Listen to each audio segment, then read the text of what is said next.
안녕하세요. 낭독하는 빵순이입니다.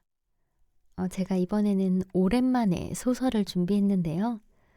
히가시노 게이고님의 눈에 갇힌 외딴 산장에서라는 책입니다.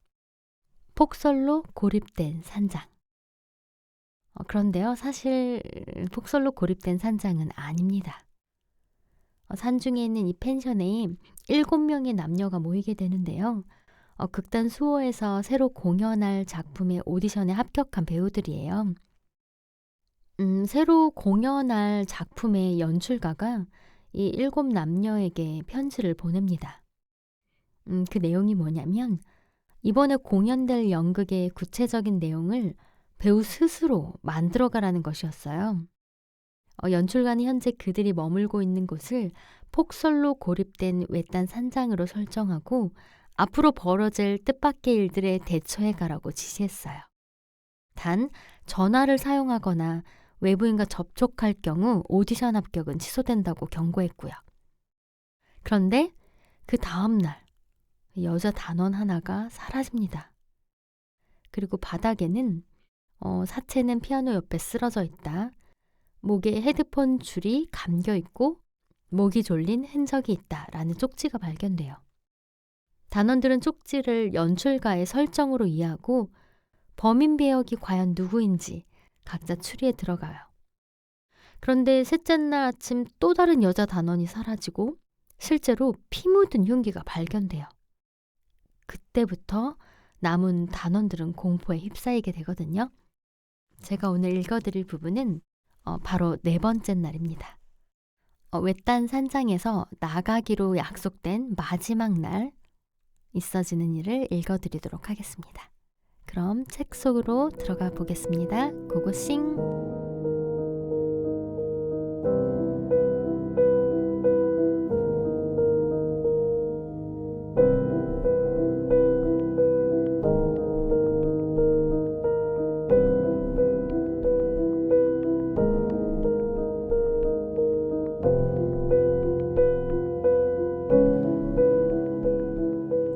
국가 가즈유키의 독백. 제대로 잠을 이루지 못한 채 날이 밝았다. 그건 나머지 3사람도 마찬가지였는지 내가 자리에서 일어나는 것과 거의 동시에 다들 굼실굼실 이불 속에서 몸을 움직이기 시작했다. 지금 몇 시지?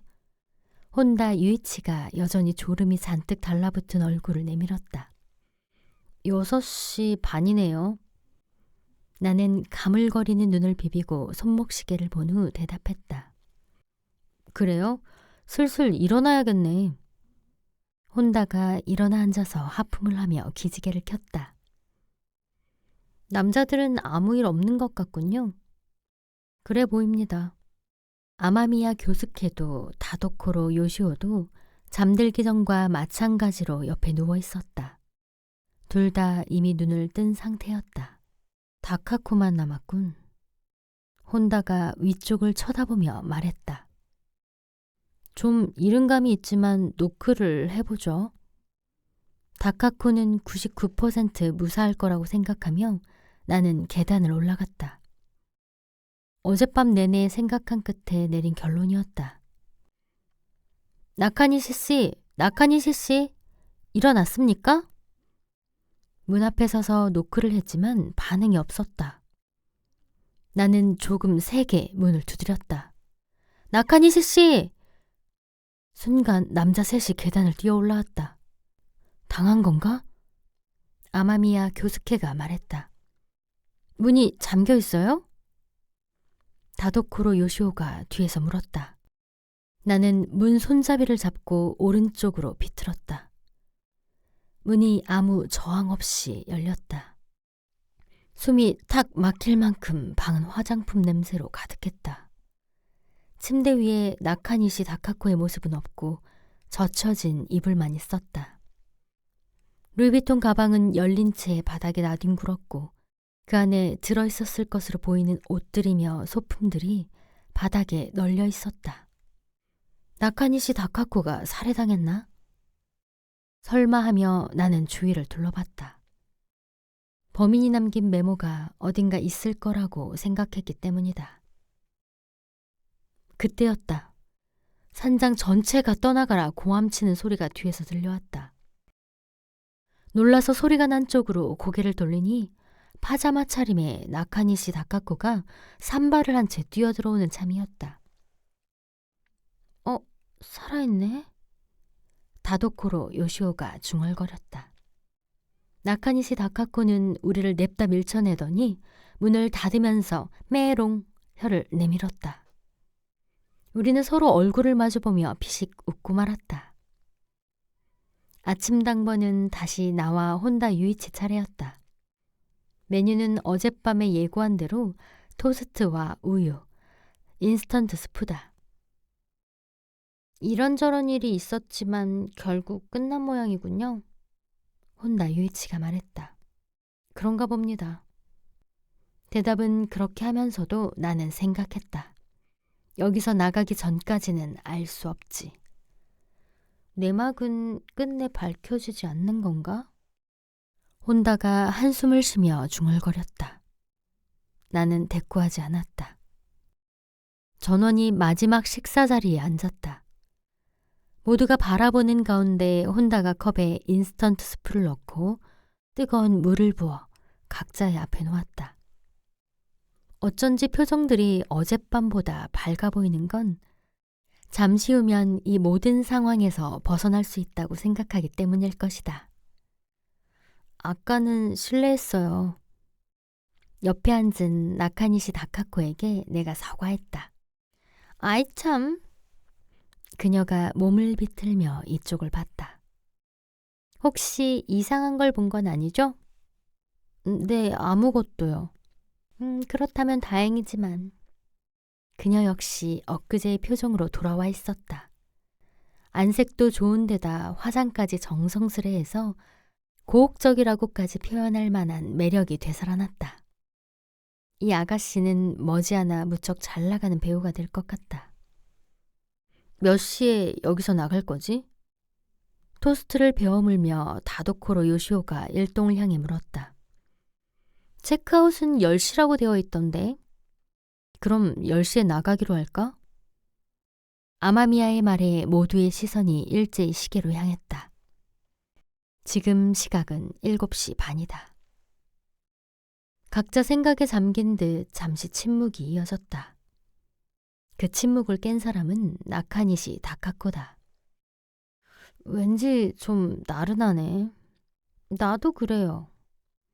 마치 춤이라도 한바탕 추고 난 느낌이에요. 구가씨, 춤출 줄 알아요? 못 추죠? 잘 추지는 못하지만 가자고 하시면 언제든지 가겠습니다. 정말요? 가요. 가요. 다카코랑 가면 피곤하다고들 하던데. 다도코로 요시오가 우리 대화에 끼어들었다. 팬티까지 드러내며 정신없이 춘다던데? 정말입니까? 나는 눈을 동그랗게 떴다. 과장이에요. 어쩌다 조금 보였겠죠. 긴 치마를 입으면 움직이기 힘드니까요. 그거 볼만 하겠는걸? 혼다 유이치가 말했다. 갈 때 나도 불러줘. 카메라를 들고 갈 테니까. 내가 앞에 서면 다리를 번쩍 드는 거야? 멍청이, 내가 치어거리냐? 나카니시 다카코를 놀리며 분위기가 다소 고조되었다. 다들 사건에 관해서는 건드리지 않으려는 기색이 역력했다. 잠시 후 아침 식사가 끝나고 뒷정리를 하는데 어쩐지 머리가 띵한 느낌이 들었다. 자꾸만 하품도 나온다. 아니, 왜 이렇게 졸린 거야? 혼다 유이치도 옆에서 중얼거렸다. 라운지로 돌아가 보니 나카니시 다카코는 이미 잠들어 있었다. 다도코로 요시오와 아마미야 교스케도 눈이 흐리멍텅했다. 너희들 왜 그래? 식곤증이야? 말하면서 혼다 유이치도 그 자리에 누웠다. 잠이 쏟아지기는 나 역시 마찬가지였다. 나는 사태를 간파했다. 주위를 둘러보는데 스토브 옆에 떨어져 있는 성냥개비 2개가 눈에 들어왔다. 재빨리 그 성냥개비들을 주운 후 사람들 사이를 휘청거리며 다니다가 포기하고 쓰러졌다. 라운지 오전 8시 20분. 모두 자고 있는 것처럼 보인다. 그러나 실은 그렇지 않다. 이윽고 한 명이 슬금슬금 일어났다. 그자는 잠시 우리를 둘러보면서 눈을 뜨고 있는 사람이 없다는 걸 확인한 후 천천히 엉덩이를 들었다. 그리고 조금 떨어진 곳에 누워있는 아마미야 교스케에게 다가갔다. 그자가 아마미야의 얼굴을 들여다보는 것은 정말로 잠이 들었는지 확인하려는 것일 터이다. 아마미야 교스케는 정말 잠이 든 듯했다. 그자는 아마미야 교스케의 목에 양손을 댔다. 그러나 곧바로 힘을 주지는 않았다. 뭔가를 기다리는 듯이 그 자세를 유지했다. 20초쯤 지났을까? 그자는 천천히 체중을 실으며 손에 힘을 주었다. 순간 아마미야 교스케가 팔다리를 버둥거렸다.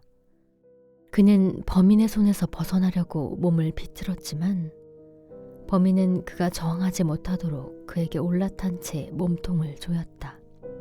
아마미야는 마치 허공에서 뭔가를 잡으려는 것처럼 손발을 허우적거리더니 급기야 경련을 일으켰다. 그리고 다음 순간 움직임이 멈췄다. 범인도 한동안 그 자세에서 움직이지 않았다. 잠시 후 몸을 일으킨 범인은 아마미야 교스케의 두 다리를 잡더니 가사하라 아스코와 모토무라 때처럼 질질 끌기 시작했다. 그러나 이번 희생양은 여자들에 비해 상당히 무거운 듯했다. 그럼에도 범인은 라운지와 식당을 지나 주방으로 들어갔다. 약 10분 후 범인이 라운지로 돌아왔다. 그의 손에는 종이 같은 것이 들려 있었다. 그는 그걸 아마미야 교스케가 누워있던 자리에 놓았다. 그리고 스테레오로 다가가 스위치를 조작했다. 일련의 작업을 마친 그자는 조금 전 자신이 누워있던 자리에 다시 누웠다.